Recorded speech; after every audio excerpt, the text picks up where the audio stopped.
Good evening, ladies and gentlemen. My name is Matt. I will be your alchemist this evening, and I am here with author and reviewer and other things, T. Alex Ratcliffe. Hello. Howdy. How's it going?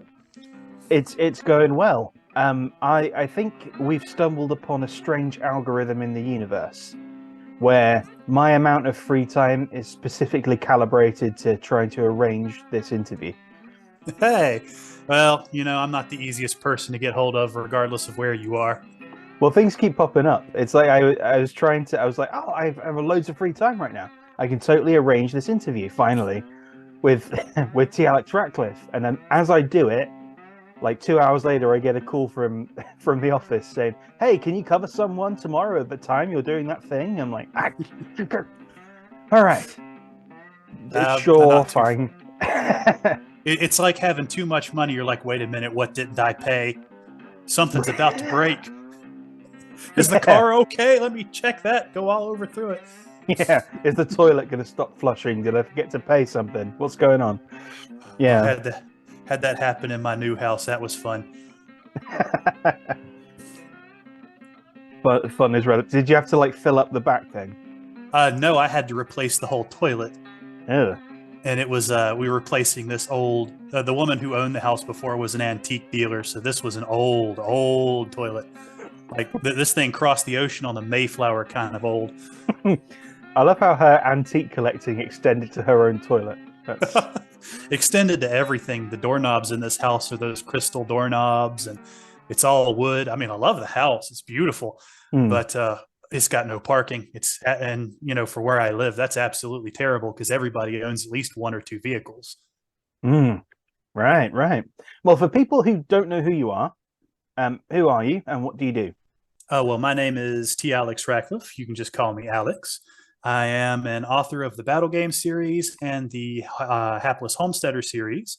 I'm also a reviewer of other people's books, just for the fun of it, to help other people get known, and because as an author, you have to read. I am recently teaching myself programming, so you can see my wonderful pre-90s website here that actually it's not quite that bad.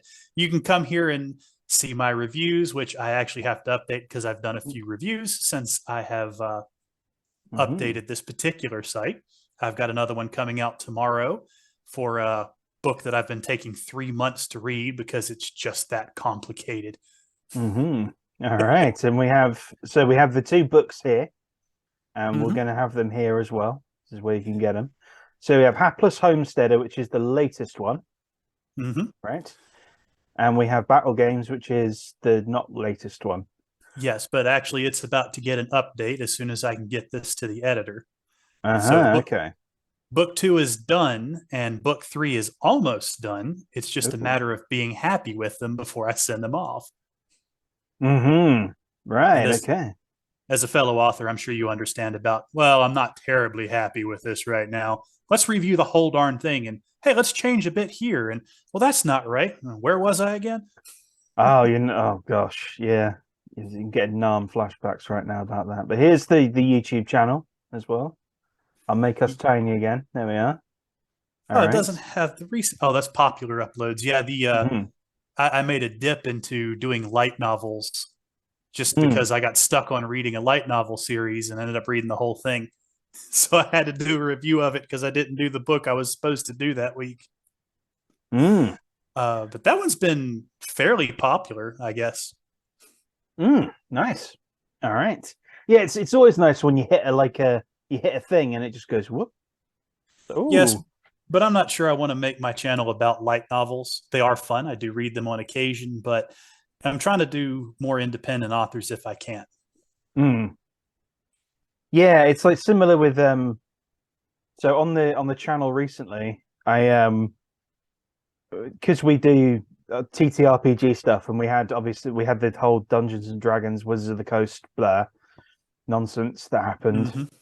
and I sort of put up like an impromptu rant about it, and I saw that.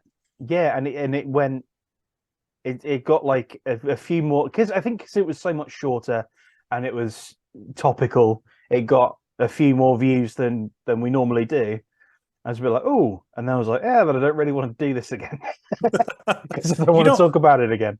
You also don't want to become a rage bait channel. It's easy way to money, but you got to be angry all the time.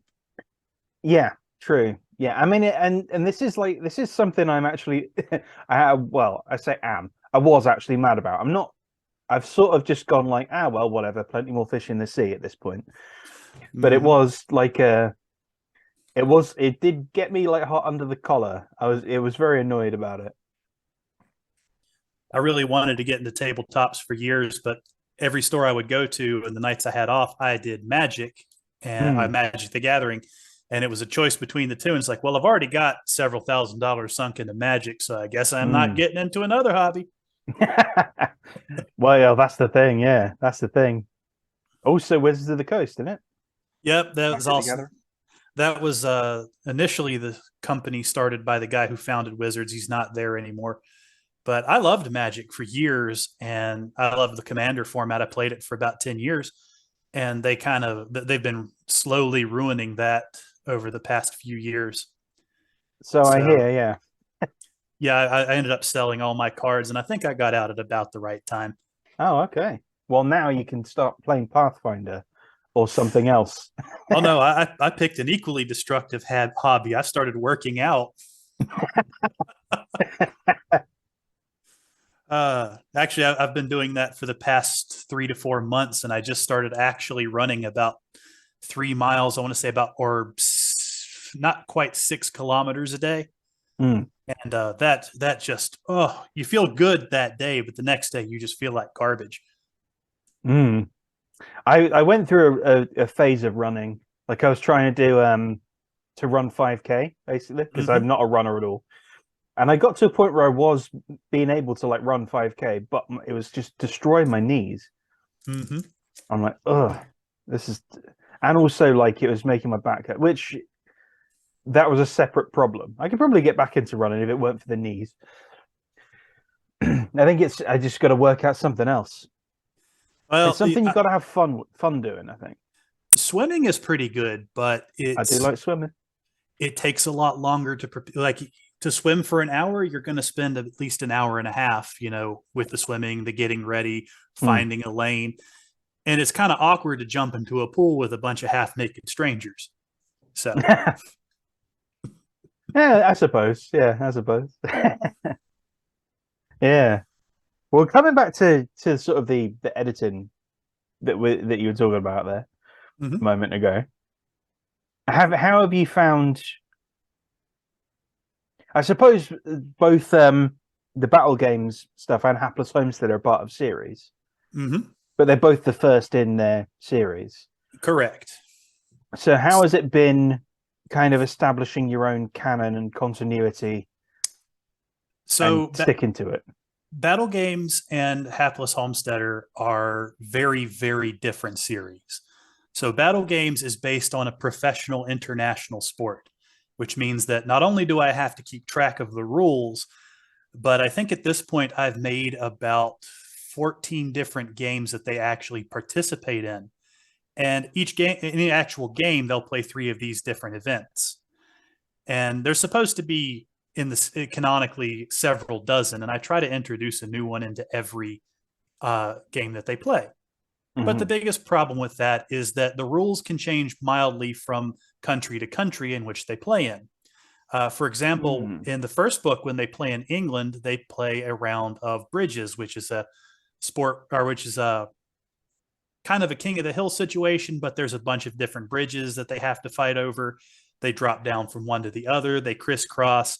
It's this winding maze. But when they play this at home, the bridges are set up differently. And unlike England, it's not an exclusion event, whereas if you're knocked out, you can't play for the rest of the game. Because the games are set up in such a way that each country and each arena has some autonomy in how they set up their games.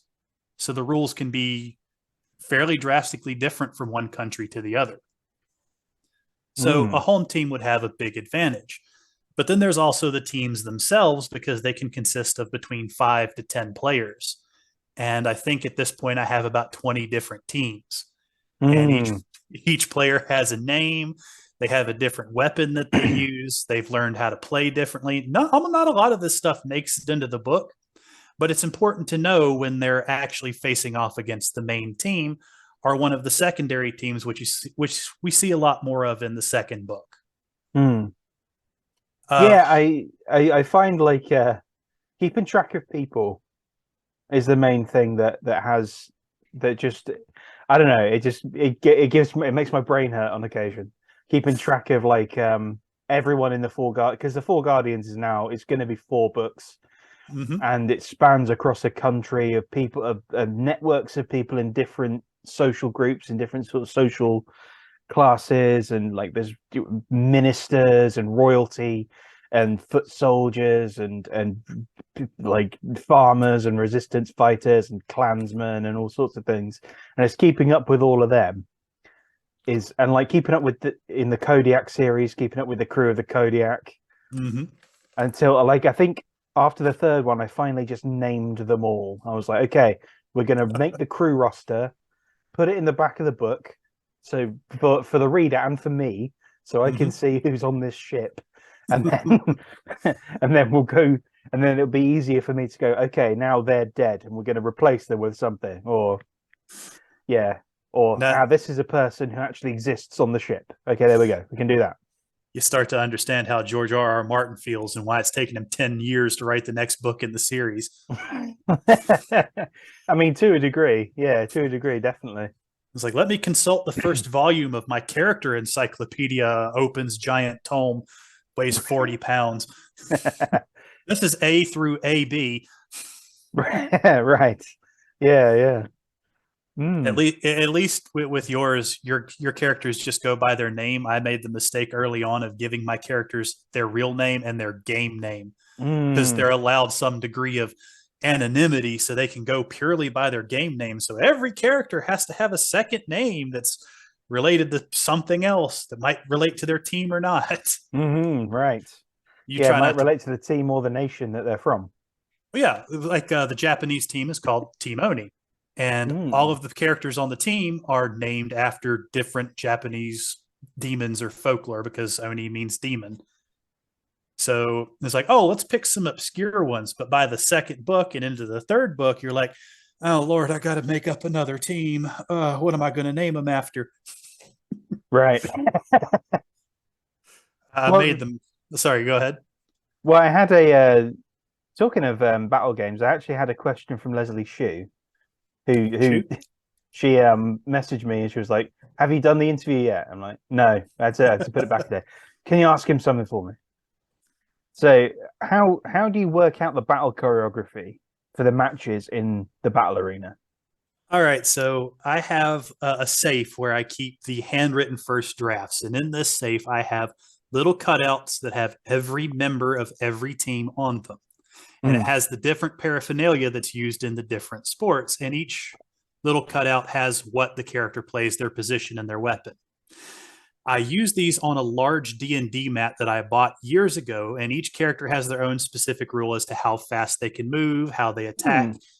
and I use this to help me remember the positions because I can have up to 12 players on the field at one time. And so when I'm working out the choreography, I try to pick which character is going to be the best to follow in this particular fight, whether they're going to have some major character development moment, or if it's imperative that they're working something out, or if they're simply going to have the most exciting fight. We get to be the little camera that follows around behind them, watching what they do. Mm.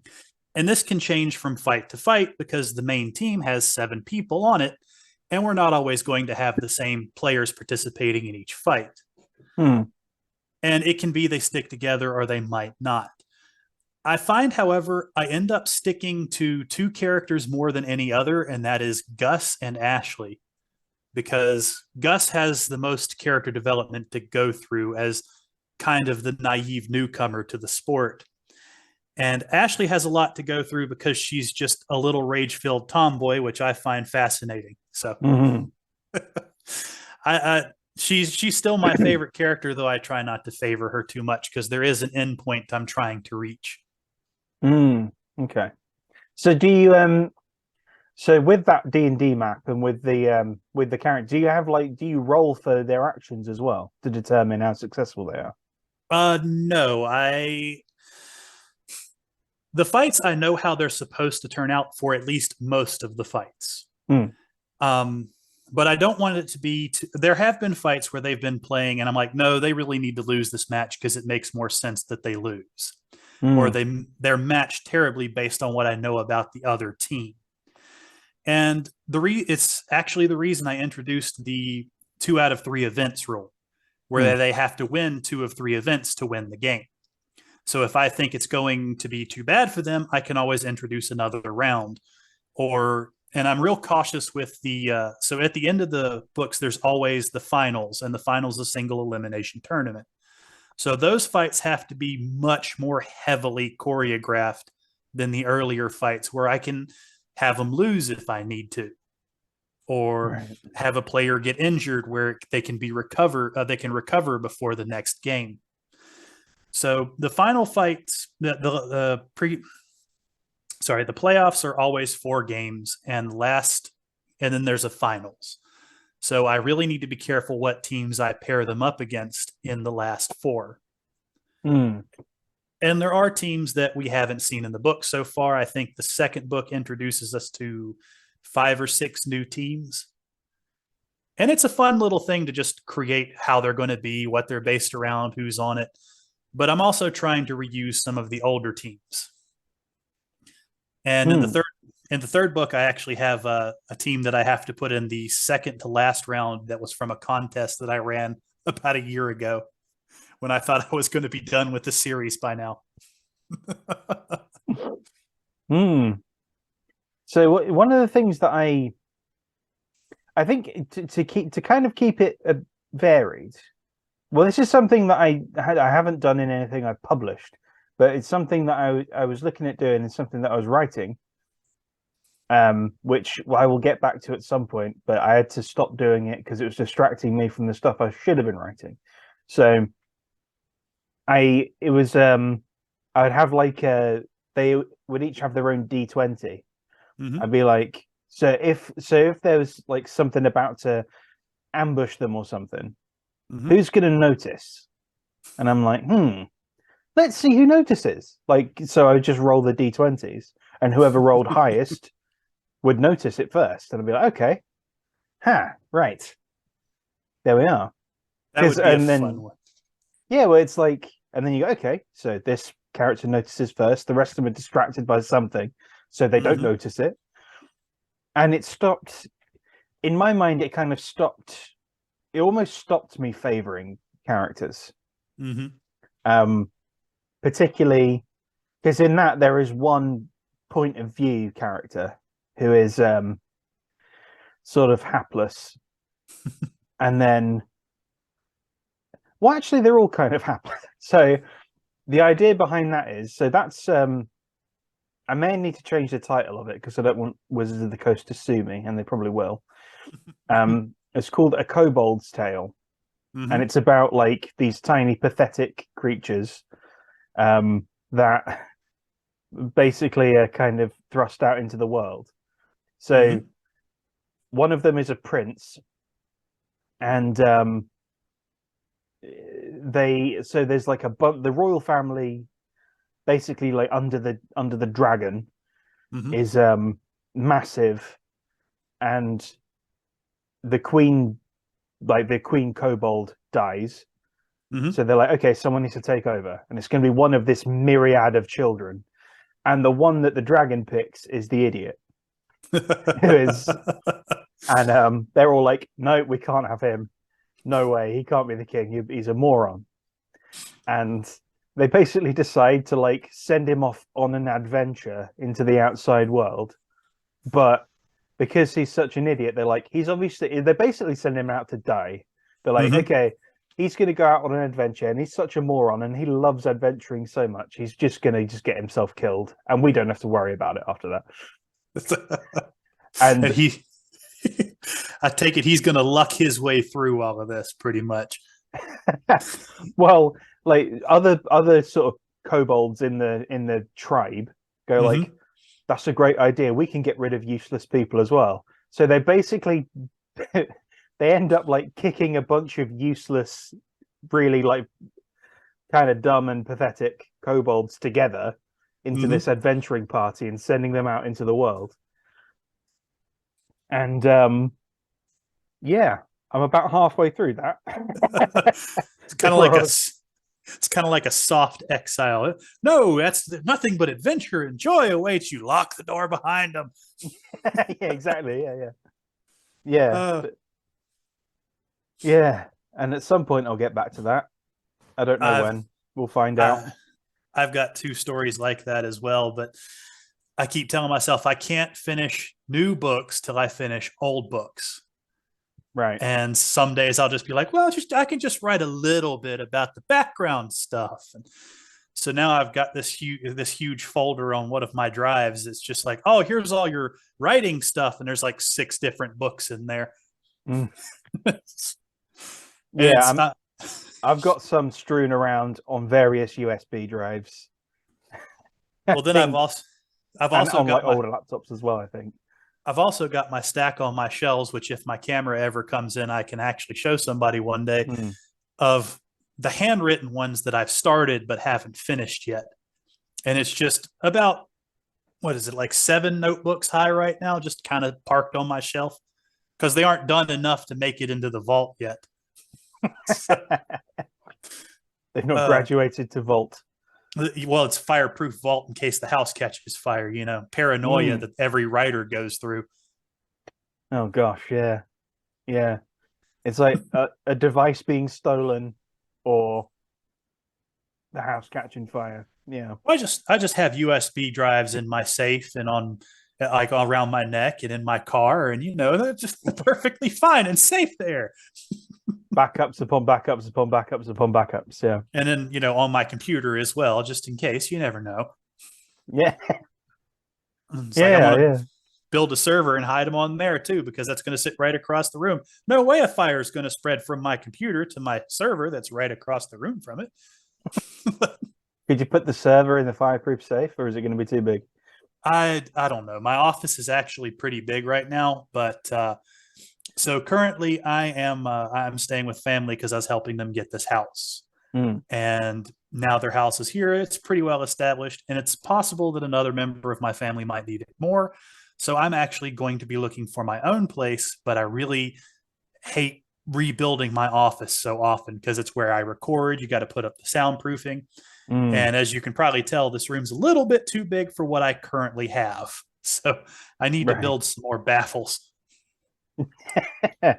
Right. Yeah.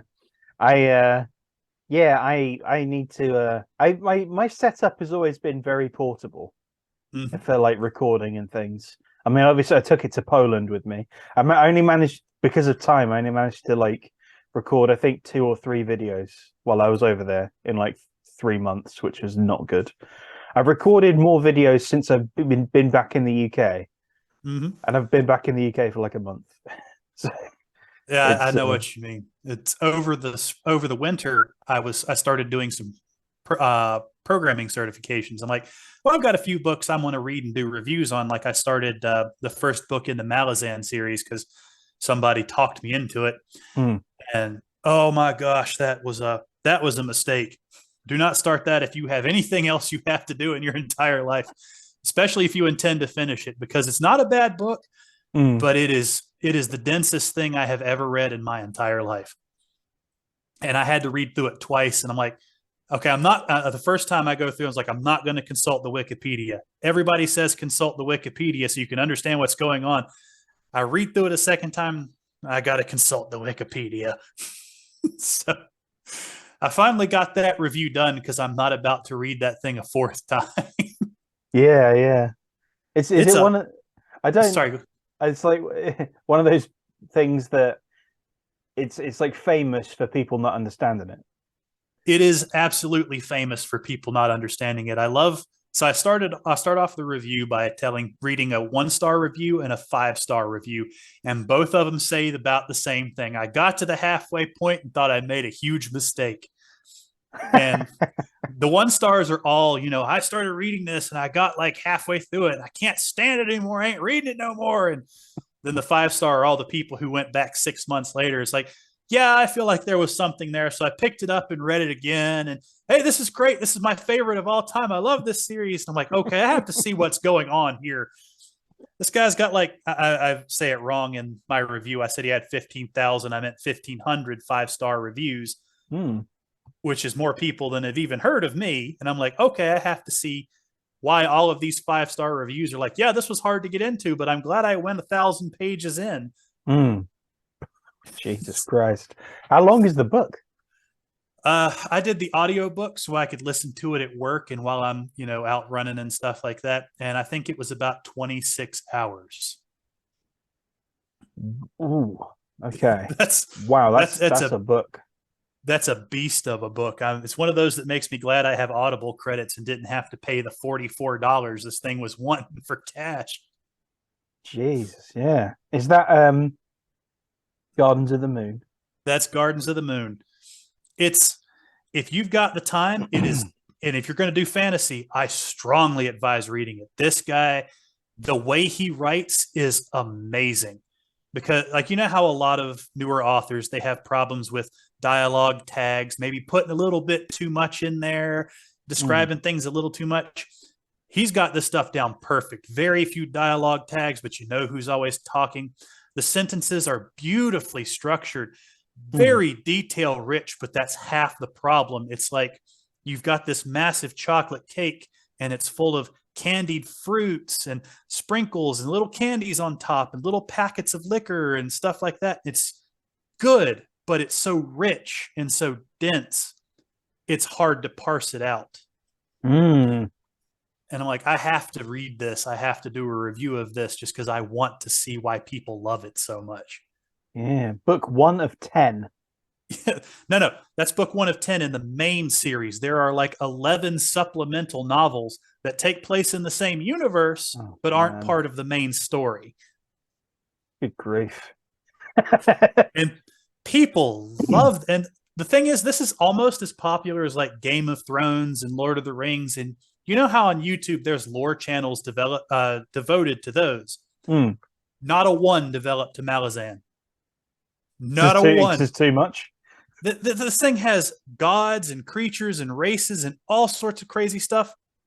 Nobody's touching it because it's too much. It's just. I thought I might do one on the god Hood, who's the god of death in this. And I'm looking through, it's like, oh God, everything's so spaced out. And this book is so big. I'd have to read through it 4 times to get the information.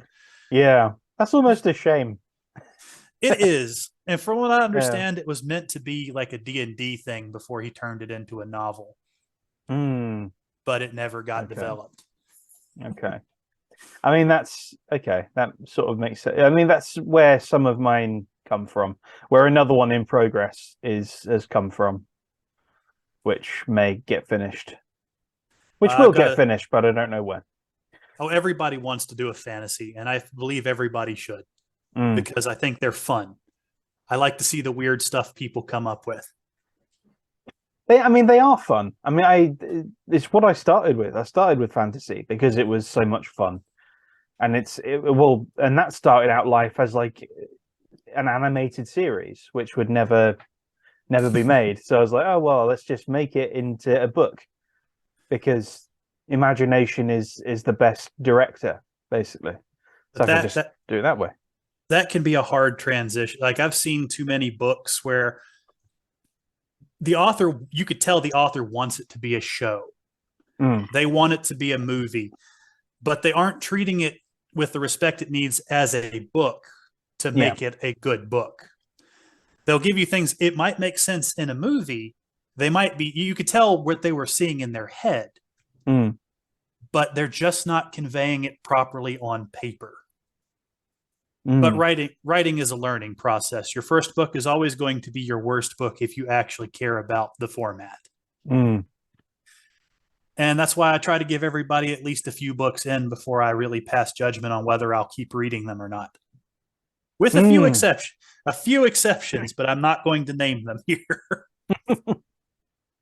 Well, yeah, I mean, I had because I mean, the two of mine you reviewed Hmm. were the two sci-fi ones, I think, Yes. and Red Saints is my second ever, Yes.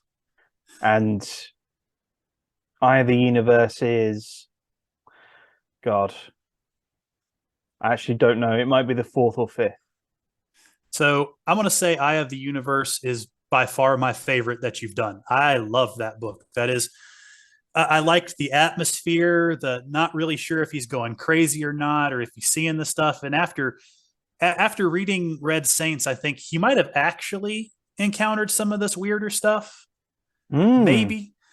Um, but I liked Eye of the Universe a lot. It was probably my favorite book that year, and I recommend it to people when they're looking for new sci-fi. Red Saints was good, but I think Eye of the Universe just eclipses it totally.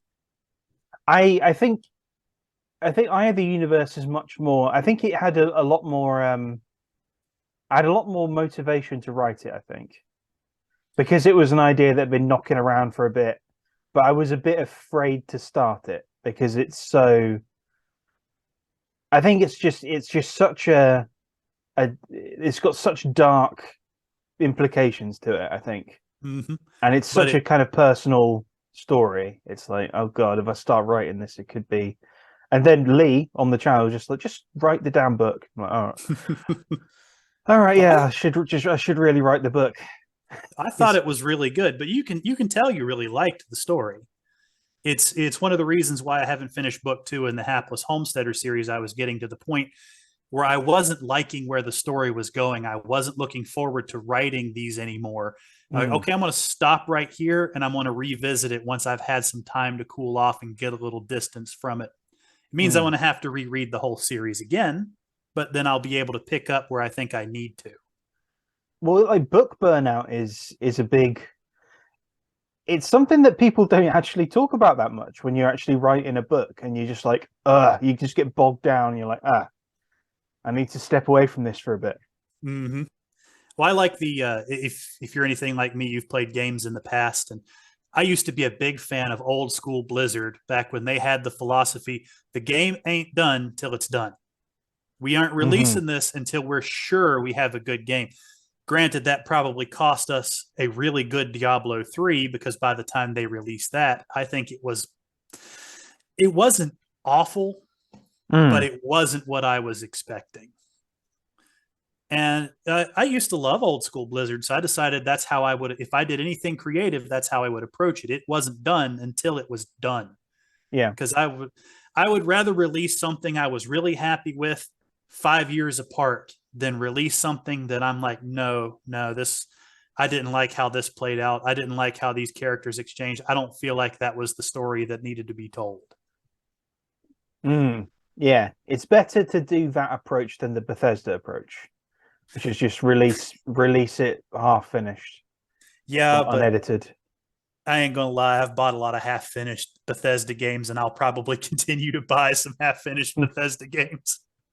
Well, it's the annoying thing about them is that they have they put in just this really interesting set of ideas into their and interesting stories into their games, Mm-hmm.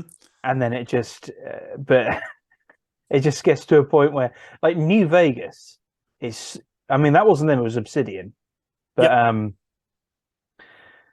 but it sort of still serves as the example. I think they had very like I don't think they had a lot of time to make it. I think it was like 18 months or something, maybe even shorter than that. Mm-hmm. And that game is really good and completely broken and Oh yeah, nigh on unplayable without mods.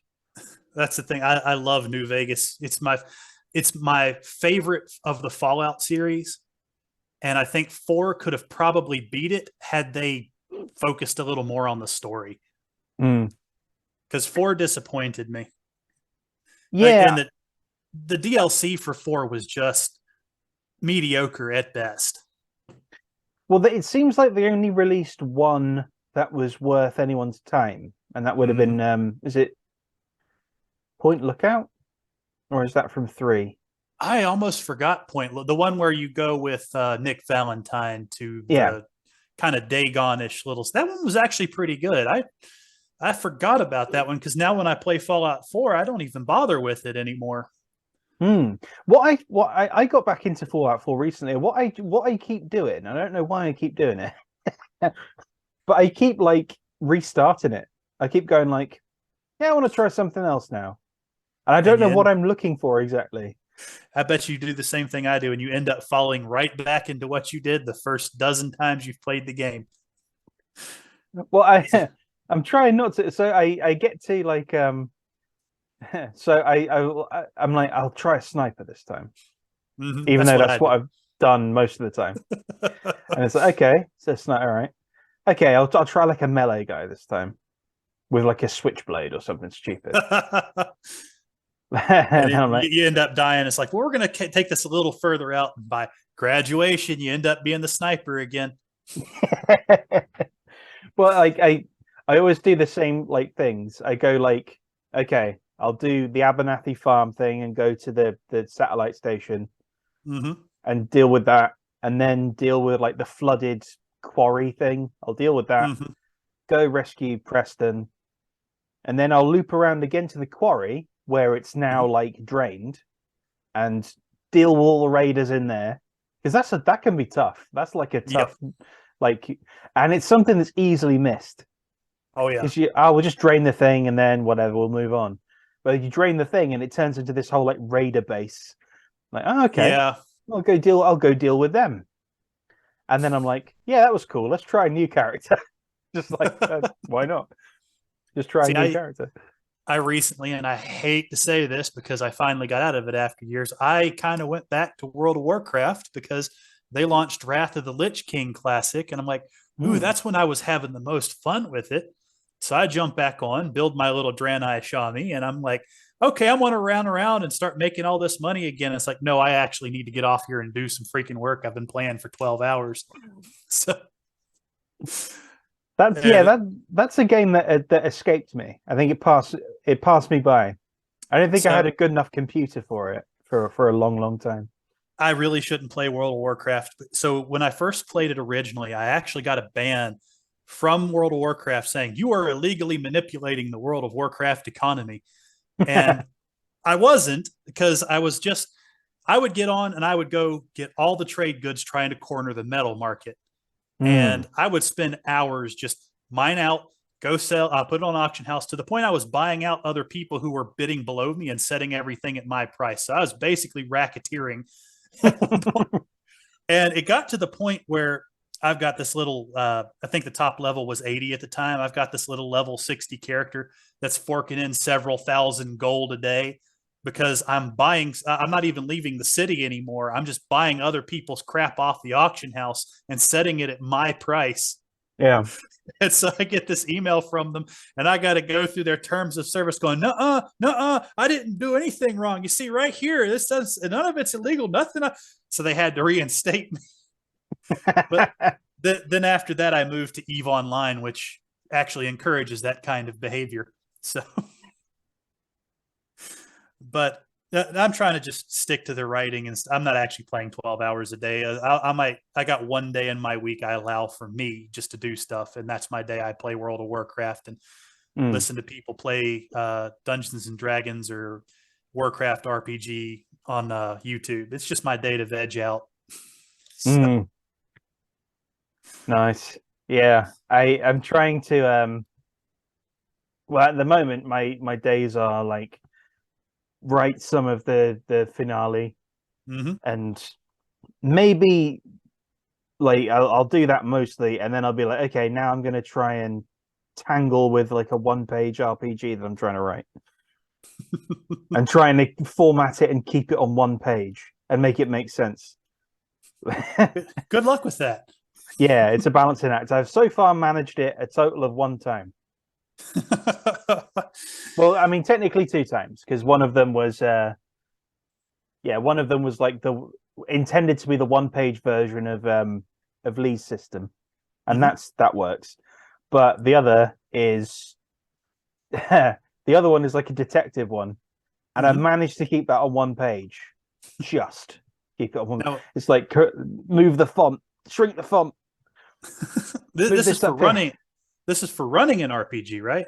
Like a tabletop. Yeah, yeah. Well, it's running and playing. Yeah, it's like the Okay. engine. basically. Okay, because I noticed that you do have your you've had a few Game of Thrones or not Game of Thrones, D&D streams for lack of a better term. Yeah. And I tried to listen to them, but every time I do, I listen to them at work, and it's one of those days where nope, you're not listening to nothing today because everything's going wrong. Yeah. Half the building's on fire, and the other half is being doused in gasoline as we speak. Yeah, I mean, yeah, I mean, we're gonna shift our campaign away from D&D. We're gonna move it into Lee's system, Okay. because of everything going on, and it's gonna be fun. We're so close to the end as well. We're like, I think we're maybe a case and a half You away guys have been from doing it the now ending. for almost 2 years, haven't you? Yeah, I think we started in the pandemic, and then it just continued. Although there have been like long breaks when one of us has moved to another country and another one's had a baby. Another, It's like I can't come take care of the baby, hun. I've got to go to pretend fantasy stuff on the computer. I've got to go be a half orc. Excuse me. I can see the dirty looks that would get. I hated the pandemic. Everybody else is like, oh, yeah, I got to work from home. It's like, no, I was never busier in my life. I never had more work in my life than during the pandemic. Hmm. Yeah. Everybody, everybody else, I got 2 weeks off. It's like, you freaking B words, you is. I Yeah. was Yeah. I was working 70, 80-hour weeks trying to get my first book done and published. Mm. Well, that's the thing. Like it. I suppose it gave. I mean, I was sort of lucky, I guess, in that I had steady work, well, Mm-hmm. steady-ish work during the pandemic, and also time to kind of make sure the novels were in good shape and out. Mm-hmm. I can't remember when Eye of the Universe actually ended up coming out. I think it was during the pandemic. Uh, when did I read that? I think I read that in September of 2021. Okay, yeah. Well, it came out. So it was. I started writing it in Japan, Mm-hmm. which would have been 2019, I think. And I was because my laptop crapped out, so I was writing on an iPad. Ooh, hoo, hoo, hoo, hoo. And if you got to look at my iPad, you would that noise would be even deeper because it's an iPad that I've had for about 10 years, Ooh, and it's like cracked and broken. Still works.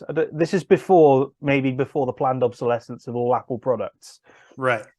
And also they just gave up on trying to update it. It's like you need to update your fuck it, no, it's you fine. You don't have to update it anymore. Whatever. It's Yeah. gonna die soon anyway, and then like 7 years later it's still like coughing along. Reminds me of the day I finally had to upgrade to Windows 10. I lost my copy of. So when I was in school getting my engineering degree, I got a copy of Windows Office back when Mm, you could just have it on a CD. And I had it on my computer because it did everything I needed it to do. And I lost it, and I had to buy a new copy. And I bought it, and they're like, "Oh, this won't work with Windows 7. You need Windows 10." And after about 3 days of cussing, and I mm, finally upgraded my computer to Windows 10, and I felt very, very dirty. So yeah. now they're like, "We're going to need you to upgrade again for the next one." I was like, no, no, no, no. I made sure I had this forever. I bought the forever edition. I can download it from anywhere. I'm never upgrading again. Nice. Yeah, Next it's what step. they make you pay monthly for it now, don't they? Not me. I bought it back when you could still buy just the forever license. Like they're like, oh, you can have this monthly, or you can pay $200 now. It's like I'm paying $200 now because I don't want to. I don't want to be like, oh, I'm a little extra broke this month because I had to go to the doctor. Guess I'm not writing. Yeah, right. Yeah, yeah. I just downloaded Open Office and I was like, fuck it, it's fine. I'm not I gonna like. pay I'm not gonna pay anything. I I would decided. still be using Open Office if it weren't for the fact that my editor could not open up my documents Mm, and I couldn't send her PDFs or anything. I'm like, ah, crap. I'm going to have to upgrade to get this thing edited. So I got to count it off on my taxes. So I guess that's a positive. yeah, that is a positive. Granted, Yeah. I didn't get $200 back from the government. I got like 20, but it's better than nothing. Yeah. It's better than zero. Yeah. That's right. It's like Hmm. I and this past year has actually I spent a lot of time this past year just trying to learn how to advertise, because Hmm. that's got to be the hardest part of writing. It's just Yes. learning where to advertise. And I've learned a few places, and I thought about doing some videos on that, but I can't seem to get myself organized enough to do it. And I think the book reviews probably do more help than me listing a video of, hey, here's some places I found that you can pay to get some reviews that are honest Hmm. reviews. Hmm. Because I'm still trying some places. And I might do one that just kind of lists some stuff out, but I'm also kind of leery about calling any place out in case they're kind of shifty and I didn't know it, Hmm. because Right. there's a lot of that going on. A lot of the places where I'm immediately suspicious of, like, someone where you pay someone for a review. Right. Well, it's not so much paying, like, I'm not trying to get good reviews. I just want to get a few more reviews on Amazon. So when I Yeah. advertise on a site, I don't care if they're good reviews or bad reviews. I'm just looking for more reviews. Yeah. So actually, I recently did a giveaway, seeing how well that works off of Goodreads to see if I can't get some book reviews that way. Hmm. Because I found the more you have, the better you perform on like Fussy Librarian or BookBub or all of those. Mm. But to really break even, you're going to need about 50. Whoa. Yeah, Like it's 50 reviews. 50 reviews. That's that from what I've talked to other people about. And that might sound like a daunting number, but from what I've calculated out from the sources that I'm aware of so far, I could probably accomplish that with about another $1,000. Which, yeah, Mm. that sounds like a lot, but to finally start turning a profit on your book is probably not that bad. Mm. Okay. Hmm. But I'm looking for cheaper sources to do that. Well, yeah, yeah, yeah. I mean, we may have had a similar kind of idea when starting the YouTube endeavors that we have. But I mean, particularly with this series, the You Meet in a Tavern series. Mm-hmm. I just kind of wanted to try and get more people's eyes on people's work, Yes. like Well, independent work. it can be really hard when you're starting out and you've got sub 10 reviews to get other people to read and review your work. Yeah. There's a there's a law that someone told me about long ago called Price's Law, which basically says the more you succeed, the more you're likely to succeed. Right. And so that means your hardest victories will always be, or your first victories will always be your hardest, which means, translated to books, your first reviews are always going to be the hardest to get. Your Right. first loyal customers are always going to be the hardest to win. And so I believe the first few books should always be your best. And you're probably never going to work harder to get reviews for books than you will with your first books. Mm. But that's just my thoughts on it. I could be entirely wrong. I mean, Mm. if you do something real shady or you do something that hurts people's feelings about your book, because the internet is forever and it never forgives, you Yeah. might find it far more difficult. Right. Yeah. Yeah. Well, it's a minefield, isn't it? It's a minefield to walk. I just got to tell myself to stay off of Twitter. For some reason, I feel like I have to get on there and argue with people. Not I, even.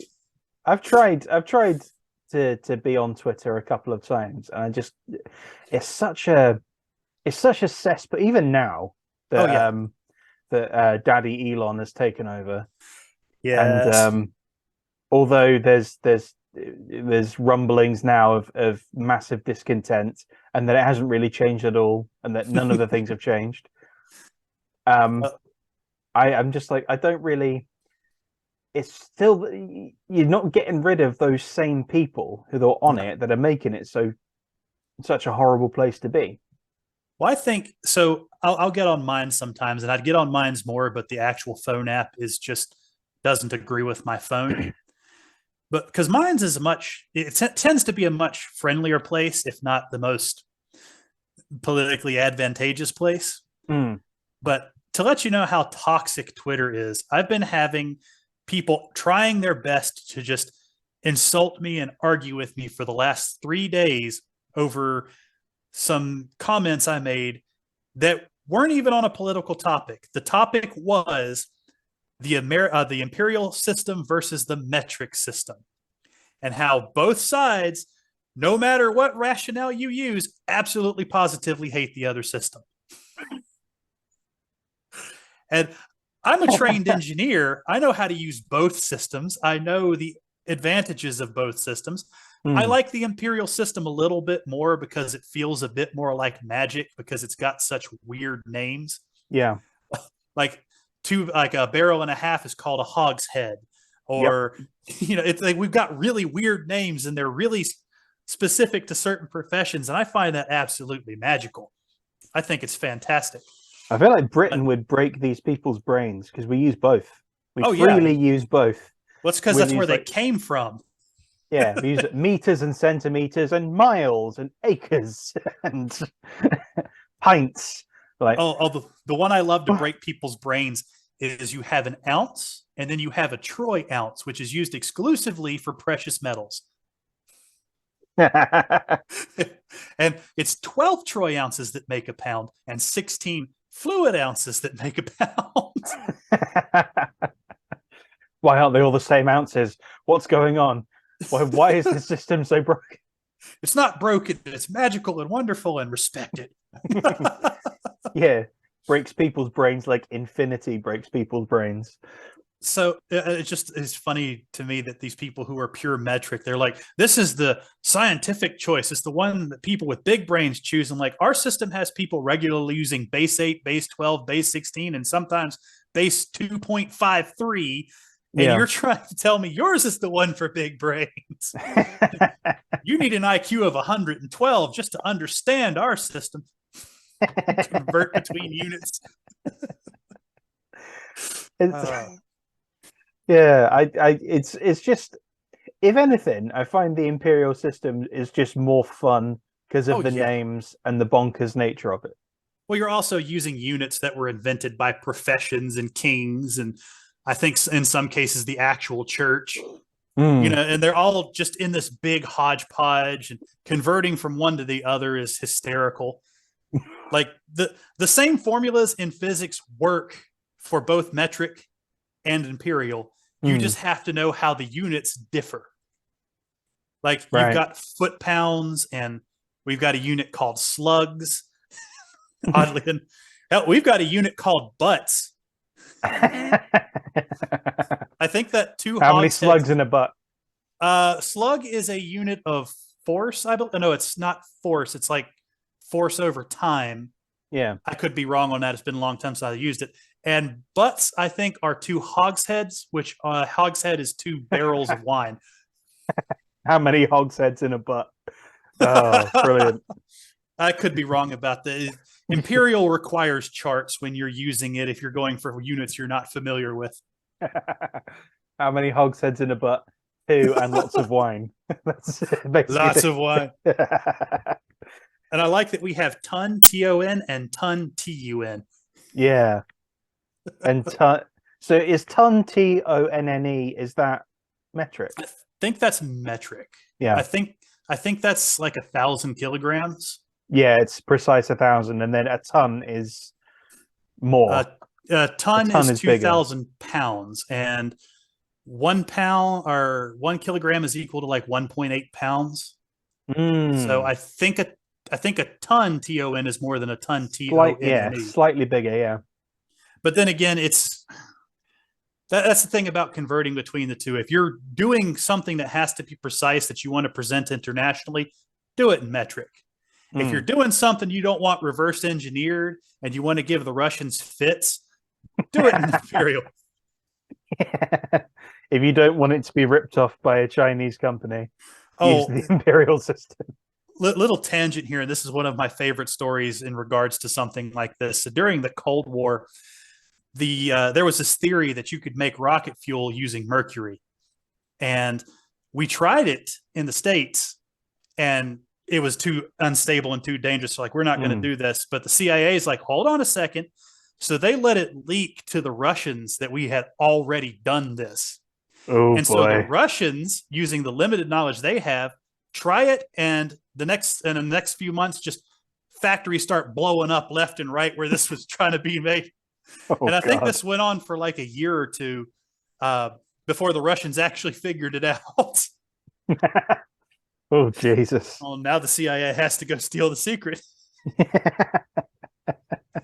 And that was a story Oh my history teacher told me, so take it with a grain of salt because I don't know how much they told me is actually true. But it's a fun story either way. yeah. Like I love that I mean it's interesting like the space race was just used as such a fun extension of the Cold War.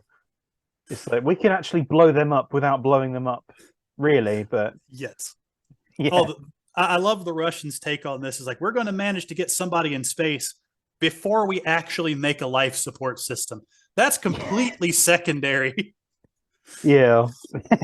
Well, how are we supposed to test it if we can't get them to space? Well, it's the other thing of like they were trying to put probes on Venus and they all Mm-hmm. failed. Like all of them were just terrible, terrible probes that broke Oh, yeah, but they on the don't way count those. there. Yeah. Like, if it didn't work, that doesn't count. That doesn't get a number. And then when they finally did manage to land probes on Venus, they lasted about 20 minutes because the atmosphere of Venus was corrosive. I just imagine comparing it to having children until one wins a Nobel Prize, and that's the one you decide to name. Yeah. The rest of them are just failure, failure Yeah. two, failure three. Mommy, Daddy, can I have a name? Not until you make $1 million. You don't We'll see make when it. you're 12. Make And a if you, name worth signing a check to. yeah, if you're not accepted into any universities by 12, then we're just going to kick you out, and another family can have you, and they can name you. We don't love you until you make $1 million. That's how this works. But I play 5 musical instruments. Are you in an orchestra? Are you in It's the not. Philharmonic? No. I heard 5. I didn't hear 6. I didn't hear well either. And how many arias have you written? That's I'm right. 4. Yeah, well, Beethoven wrote a bunch and he was deaf, so get to work. I don't know if Oh, Beethoven actually wrote an aria or not. I'm not that versed in music. oh. Sorry, we meant to talk about writing stuff, and all I've done is just preamble about it. Tangent off, yeah. I find the world to be an amazingly fascinating place, and where else are we going to draw wonderful stories from if not the actual craziness of the world we live in? Right. Well, that might be a great tangent onto Homesteader. Mm-hmm. Oh, Homesteader. So I did not intend to write that book. During COVID, there were all the conspiracy theories. You know, Mm. everybody's going to die. This is going to happen. Cities are going to be empty and blah, blah, blah. And I'm like, that's a great jumping off point for a story. And so I thought, what would be the most hilarious character to put in that situation? And it's obviously somebody who has no concept as to how to take care of themselves. Mm. So that's where I came up with Bob Stacky. He is a freelance programmer who basically lived at home with the curtains drawn, how I would live if I could work from home, basically. Mm. I based him off of a little bit about who I was in my 20s, Yeah. not wanting to go anywhere, not wanting to see anybody. If I could have programmed at home, given all my stuff through email and got my groceries delivered, I wouldn't have known a single person in my 20s. Mm. And Right. so I thought it would be funny now that I'm older and I've done more outdoorsy stuff and learned some stuff about how to fix things. What would, how, writing a series about homesteading or just about post-apocalyptic that's not about zombies or monsters or Mm. surviving a violent environment, because surviving on your own is hard enough as it is. Mm. As somebody who actually lived, so it is based loosely on the area I live in. I live in the Appalachian Mountains. It's very rural. You still have people with wood fire stoves and outhouses and things like that. So how would this person who has had every comfort in his life, has done everything he can to avoid any kind of hard work, not only survive, but learn the things he needed to learn in order to survive? Mm. Because it wasn't just he needs to, here's how he generates power, here's how he gets water, here's how they grow food. No, he needs to figure out how to learn this stuff. And as Mm. somebody, and I'm not sure if you've been through college or not, you've probably noticed how useless college textbooks are. Yep. Most of them nowadays are little more than a pamphlet that says, hey, go to our website over here and run the problems. They don't actually teach you anything. Mm. But when I was getting my engineering degree, I had to go to this store that sold used books, and they sold them all the way from back in the 80s. And I was grabbing these old textbooks, and those things saved my life, taking things like physics and differential equations, because they actually had countless examples, very detailed instructions. You know, they actually ran you through how everything worked. Okay. And so I thought, okay, how is he going to learn things like how am I going to generate power? What is he going to look to for an example for how to pump his own water? Who is he going to look to? And I had to introduce the character of Ruth, who was the older farmer lady, to kind of help him out on the growing things, because there's not as many books that I've found that would teach you that. And I thought she'd be a good foil to the main character, someone who's a bit more worldly, or not worldly. What's the term for it? She's a bit more resilient. Yeah. A bit wiser. Yes, but she actually has done the things necessary to survive on her own. Mm. So, and it was more about getting him to the point that he could do it, because he also had to build up the physical strength to do it, because you can't just go from gaming to digging holes like that. Right. So it's every week. I just started it as a weekly series. I didn't really intend it to be a book, and I didn't think it was going to go for as long as it did. But by the time I was nearing chapter 20, I'm like, okay, this is getting long enough to be a book. And every week was, at that point, every week was fun. He had a different challenge. He had something new he had to figure out. The water stopped coming in. How am I supposed to pump water? Ruth is sick. I need to go get the medicine. Where can I get it? Oh, it's in the hospital. The hospital's full of dead things that have been there for over a year. You know, that place is filthy and dangerous. You know, having him meet all these challenges he has to meet with nobody else to depend on but himself. Mm. And that's what made that a fun little book. And I really didn't intend it to get as far as it got. But you know how stories get sometimes, they just take on a life of their own and go on without you. Mm. So Yeah. that series isn't done. I'm going to pick it up when I finish the second book of Battle Games. Once that's published, I'll be picking up the second Hapless Homesteader, because I want, and that one's actually going to have, that one's called Dam Problems, with DAM, as because Mm. the whole thing is based on a dam, about him trying to repair it, because he's one of the few people who has any idea how to do it. But I think the story's not going to change drastically, but I didn't like some of the later aspects in the story. And Mm. I was getting really burnt out. I think I got to over 40 chapters in the story, and I had been doing them every week for 40 weeks. So Right. I was a bit more than burned out. Mm. But Understandable. Yeah. it was a fun series. I'm probably going to be glad to put that behind me, though, because it's not exactly the type of series that I wanted to write when I started, but it's a series that happened. Hmm. Yeah. I mean, how long's the series going to be, you think? So the first book was dealing with him setting things up. The second book was the outside world coming into the city again. Mm. I thought about possibly doing a third book, but it really depends on how the second book ends. Mm. And the third book would be, so the second book is them kind of founding their little community. You know, now there's people around. Now there's people to do stuff with. They're kind of recovering. And the third book would be more about the greater outside world, what's left of the old world, now Right. becoming aware of what's here. And that's about as far as I'm willing to take that series, because that's as far as you can really explore with that kind of series. Mm.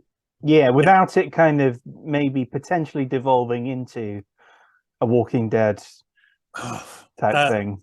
my best example for something that went on too long was the show Supernatural. I loved it up until about the fifth season, Yeah. and then it just devolved into awfulness. And I think they're 13 seasons in. Just, uh, Yeah, I think has it finally finished? I don't know. I stopped paying attention to it years ago. Well, the Walking Dead is something that's gone on too long. Yes, that too.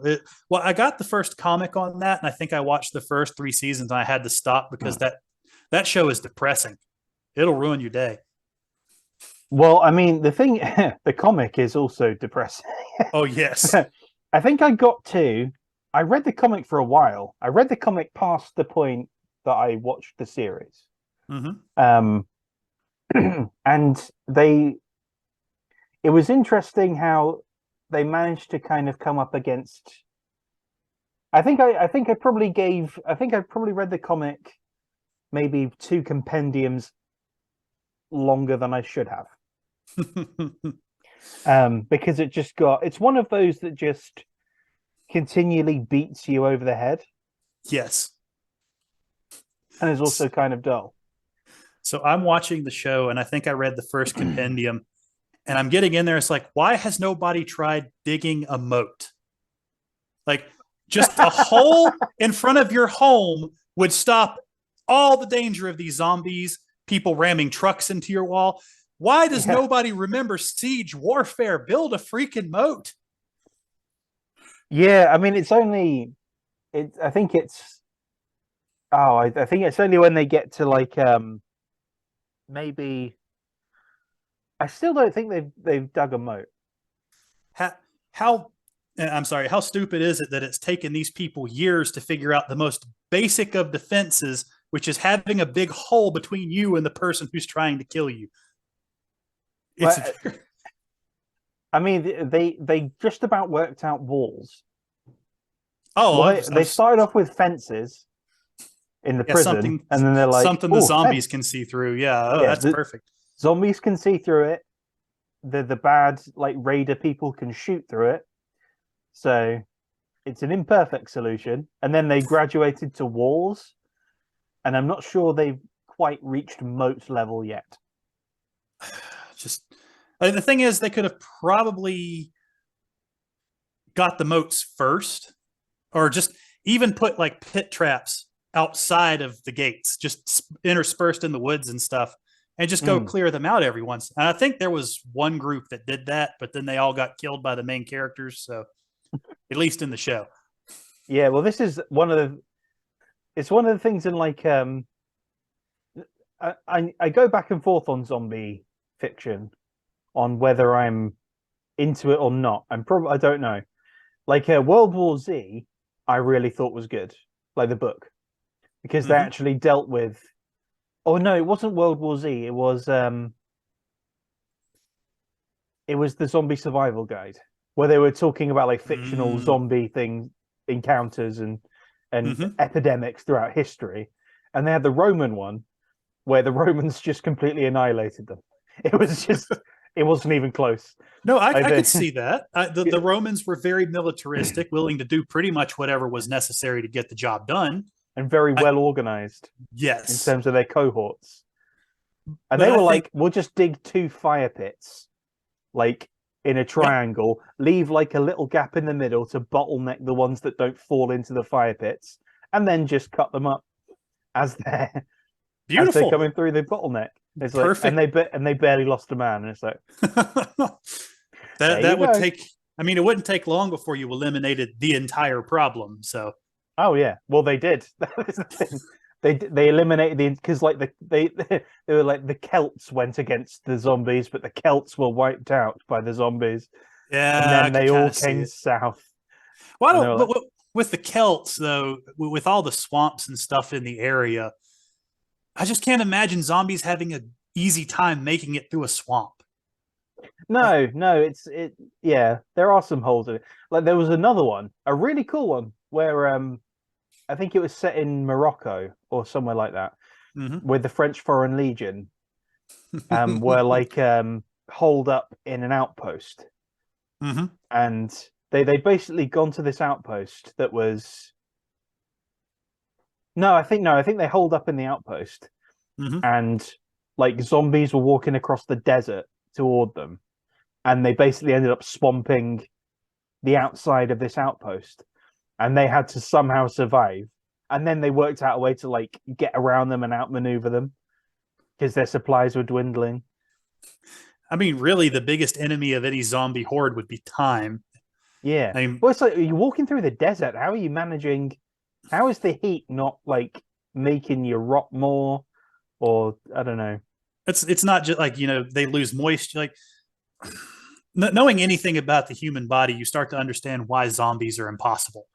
If you Yeah. removed all the liquid, the muscles aren't going to work. The skin's going to split, and then they're just going to be a loose pile of dry meat and bones. Mm. Leave them in a swampy environment, they're going to decay in under a month. And I hate the little plot hole. Oh, we've got the virus somehow slows the decay. Is Mm. you're obviously not aware of how viruses work, but okay. Mm. I mean, it, that would be a unique take on it. Just we just have to wait until they rot. yeah, But pretty much. there's too many of them.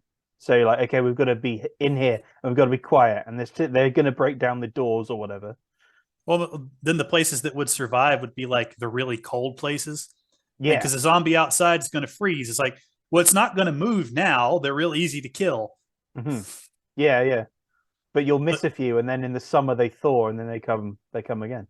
but something that freezes and then thaws with all the water expanding and cracking it up, like a body's not going to Mm. be mobile after the water literally blows apart all its muscles and skin, and then it Mm. comes back. Now it's just full of holes and tears. Yeah, yeah. It's just Even like if a it half exploded zombie. Yeah, even if it can move, it's not going to have the jaw strength to bite somebody. Might gum Mm. them a bit, but and even then, like viruses have a hard time surviving extreme cold and extreme heat. Magical zombies are probably one of the magical zombies, and the fungus zombies are probably the only ones that seem anywhere near plausible, because magic Mm. is magic, and the fungal ones have a real world counterpart, but they don't really move as long as would be necessary for prolonged siege. Mm. But I think zombie books are popular not because of the zombies, but because a lot of people have the desire to start over with a fresh slate in the world. Mm. Yeah, it's the yeah, it's sort of the anarchic fantasy of building up from scratch. Hmm. Yeah. But I And mean, and you everybody everybody has that fantasy. Nobody wants to be the one that's got to run on the hamster wheel to turn the lights on. yeah, yeah, well, yeah, that's the thing. It's all fun until you realize you have to crap in the woods. As someone And who you're has like, oh, crapped in the woods, it's not a lot of fun.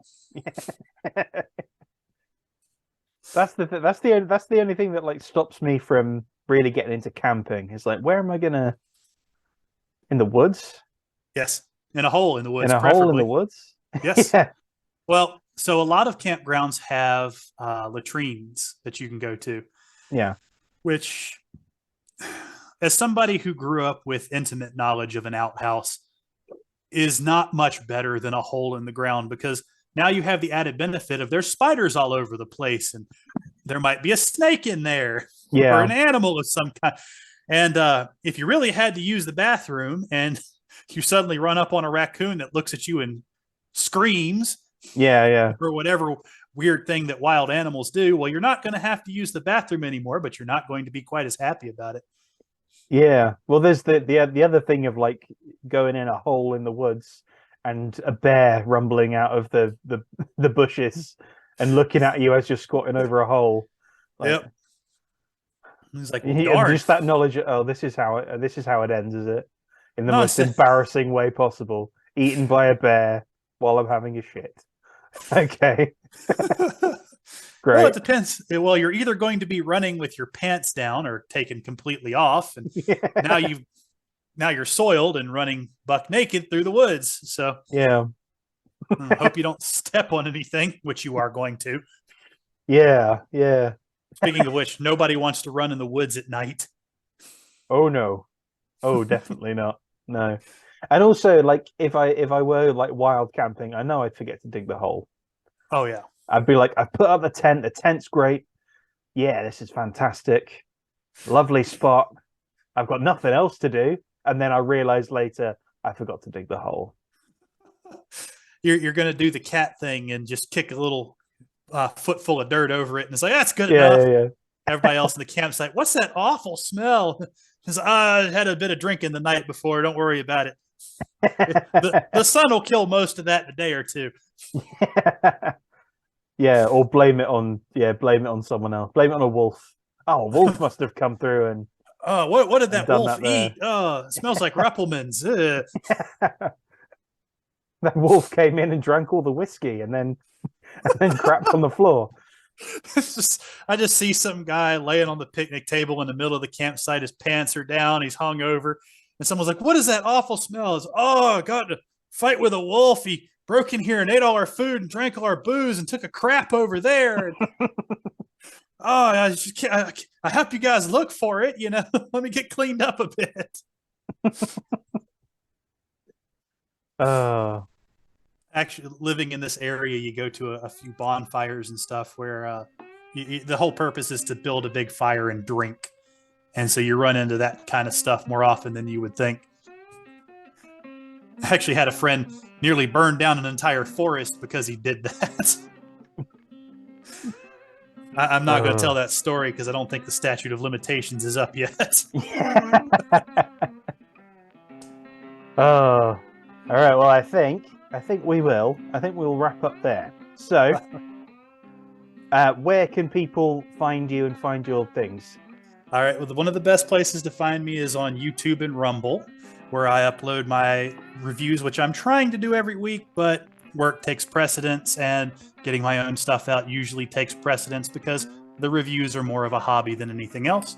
You can also find me on my personal website at talexratcliffe.com, and you can find me on Twitter and Minds under the name TAlexRatcliffe. Mm-hmm. If you have any opinions about the metric system versus the imperial system, Twitter is the place to go. Please don't bring me those. I've done my rant. It's on my page on Twitter. You can look it up as to why I think the imperial system is the best. I've got nothing else to say about it. Well, you can obviously find me here on this YouTube channel. You can find me on Minds at Matt Waterhouse Author. My stuff is on Amazon as well. Go check it out. I have the Universe, Red Saints, the Four Guardians books, and the Kodiak novellas. Yeah, that's everything. Great. So, take care, everybody. Oh, yeah? I forgot to mention my own Amazon page. Yeah, you can find me on Amazon at Alex Ratcliffe, Battle Games, and Hapless Homesteader. Thank you. All right. Take care, everybody, and we will see you next time.